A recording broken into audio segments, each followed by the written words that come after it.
Okay, so in this video, let's talk about how we use either this thumb port or this, which is called a bow pep, or it might have a different name depending on the brand, okay? So in a previous video, I went over how to put a pad on the back of your flute, but both of these are alternatives that you could use if you wanted to. Personally, I don't play with them, but I know lots of people who do and really like them, so it's really all about finding something that's comfortable for you. So let's start with the bow pep. Okay, this is just a clip that goes on your flute. Okay, so again, it always goes behind the F key. So we find the F key by putting our pinky, 3, 2, 1, and our one finger rests on the F key. So right behind the F key, we're just going to take this and clip it right onto the flute. Okay, and so now, if you put your flute on your hand on the back of the flute, it's got something to rest on.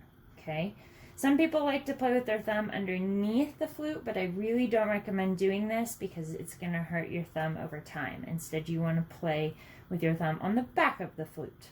Okay, so that's the bow pep, and it just pulls right off. And you can leave this on your flute and put it back in the case, and that is totally okay.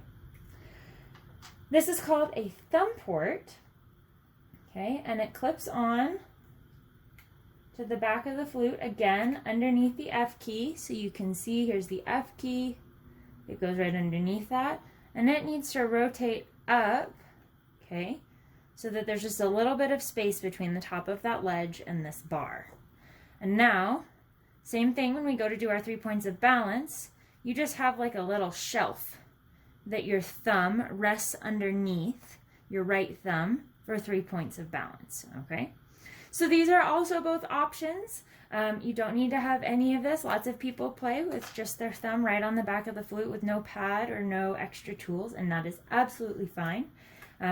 But if you want to try one of these and it makes you more comfortable, great. And if you don't, that is great too.